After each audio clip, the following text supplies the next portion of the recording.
Hello and welcome to a special edition of Bristol Sport TV. We're at Castle Park in Doncaster for Bristol Rugby's first leg of their Greene King IPA Championship playoff final.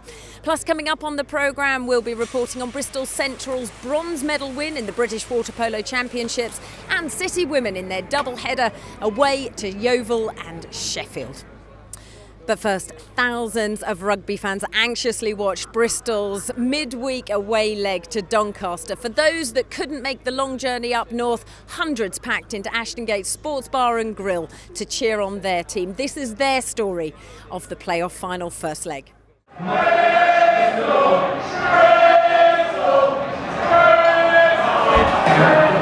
Cusack has made the first mark on the scoreboard. Absolutely no mistake from Callum Sheedy. Draws the scores level, 3-3. There it is, there's the call. Ball comes out. Doncaster fighting for the line and through. And they're going to go under the posts. It's up for that. Here goes through the hands now. Lemmy could well find himself into the corner and does. Bristol are over for their first try. The decision to push the ball to touch and set to drive paid off rather than taking 3 points.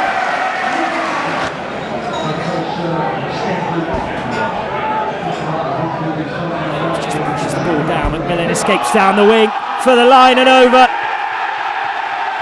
What a score for Bristol. The ball came in, swept down so quickly, back to McMillan and did all the hard work himself. Stolen by Doncaster but picked up by Cliff for the line, offloads and Glyn's over.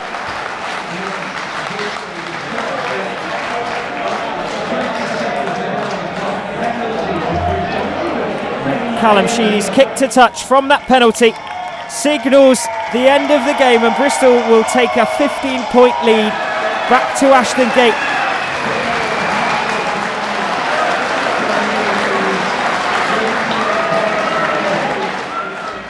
What a game it was. Bristol bring with them a 15-point lead back home to Ashton Gate next Wednesday, and someone that will have lived every moment of the drama through that game is Director of Rugby Andy Robinson. He joins me now. Andy, you must be very pleased with the team's performance, particularly those last 5 minutes where the defence held up so superlatively. Yeah, we're delighted to be in the position we are, particularly after being 13-11 down at half-time, but I thought the way the guys handled themselves throughout the whole 80 minutes with the bench coming on. It was a 1-22 squad effort throughout the game, and really pleased with holding them out in that last 5 minutes. Yeah, I mean, you talk about the squad effort, and we've talked about the large squad that Bristol has. It does come to the fore at these moments.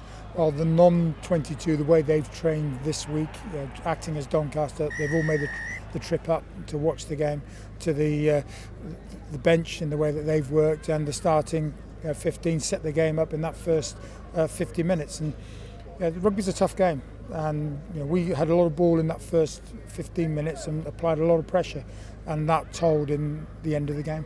You talk about that. I mean, the possession stats of the game, I haven't seen them officially, but I mean, it looked like so much of it, particularly in that first half, was played in their half.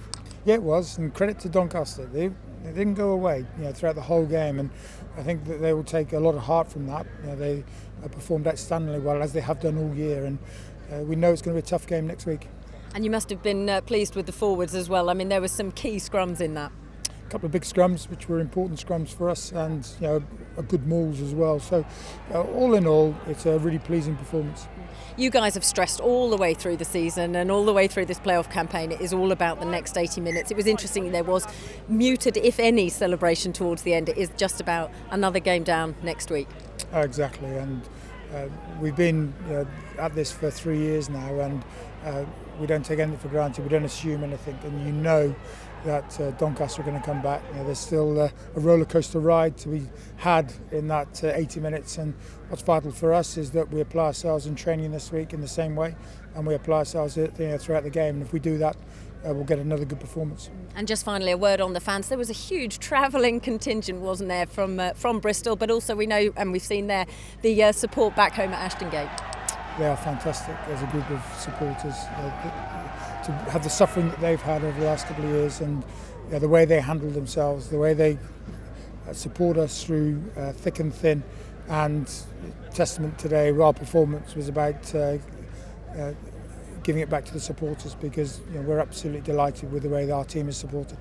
Well, Andy, thanks very much. It certainly is going to be a big last 80 minutes. Back home at Ashton Gate, we will have a record championship crowd of 16,000 fans cheering on Bristol Rugby, hopefully to the Premiership. Well, Jack Lamb has been a key part of Bristol's team all season, and he was recognised for his achievements at the annual Rugby Players Awards dinner, as he was voted Championship Player of the Year by the coaches and players. Also recognised on the evening was Bristol star and England captain Sarah Hunter, as she was voted O2 England Women's Player of the Year. Well, staying with rugby, our reporter Georgia Stone went to Warmley Park School earlier in the week as she caught up with Bristol's first ever wheelchair rugby team as they train for a tournament in the southwest against Exeter, Gloucester and the Ospreys. Here's what Bristol Rugby's foundation Kris Tavender had to say. It's really allowed all of the children to get involved with PE sessions, wheelchair users, non-wheelchair users, and children with a range of physical needs. There's this real buzz around getting involved in something. The fact that all of us can join in with it is really inclusive, and we can all have fun together is the main thing, kind of really giving everyone a chance to try something new, something different, and maybe that'll be the sport that they love. Well, to Flyers news now, and this week SGS WISE hosted its annual Steve Ashton Memorial 3v3 tournament. Steve Ashton, he passed away playing basketball in Webber, which is the local league in this area, and that was in 2010, and we tried to do this 3v3 tournament to remember him and get the local basketball community together, sort of playing together and playing in a really friendly atmosphere. It's great to see Greg here, Greg Street, who's obviously captain of the Bristol Flyers. Alongside him we had a number of SGS Academy students, what's great is, he plays professionally obviously for the Bristol Flyers, but there's other players locally who get to play against him in this environment, which is a relaxed environment. So hopefully the event can get bigger, hopefully we get more teams here and people come and enjoy playing 3v3 basketball. Well, Flyers captain Greg Street was involved in a different sport this week as he teamed up with rugby star Mitch Eadie and became the official starters of the Great Bristol 10K. It certainly was a great event as well, as more than 12,000 runners took to the course on a sun-filled Sunday morning. Well, at the same time on Sunday, Bristol Central's water polo team were competing for the bronze medal of the British Water Polo Championships. We caught up with head coach John Sissons on what was an incredible bronze medal game. We were very close in the semi-final, so Saturday night we were upset not to be in the final on Sunday, but actually win the bronze medal was a big achievement for us. It was a 19-all draw, which is high scoring for water polo. Typically games are more of your 10-7, 12-10 sort of score lines, and so we ended up with the last 2 minutes we were actually man down, and luckily we managed to get a shot away and Big Ryan threw it in the bottom corner, which was great. We were very relieved when the whistle went at the end of the game for 19-all. But their first three guys who took their first three penalties, two of them were Olympians and the other one was a GB player as well. So they went, front loaded it with their talent, the guys they expected to score. And then Andy saved the fourth, which set up Ryan to not only score the equaliser in the game, but also the winning penalty. So we only needed four of our penalty takers, and Lorenzo just sat there twiddling his thumbs gently. Well, finally to football, and City Women went down to Yeovil away on Thursday. They now travel to Sheffield on Sunday for their second game in 4 days. It's a funny fixture list at the start of the season. We've had that, we opened with 2 games in 4 days. We then had a week where we had 3 and 8, and then we finished with 2 and 4 against. And so, it's tough. In some ways, it allows you to sort of manipulate your training schedule a bit better. So you can probably have the players peaking in terms of their general fitness.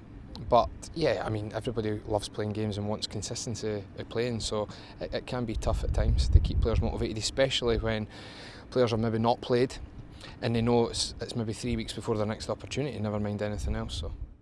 Well, that's all we've got time for here in this special edition of Bristol Sport TV at Castle Park here in Doncaster. Bristol Rugby victorious 28 points to 13. They take with them a 15-point lead back home to Ashton Gate. It is going to be a cracking match next Wednesday. See you there.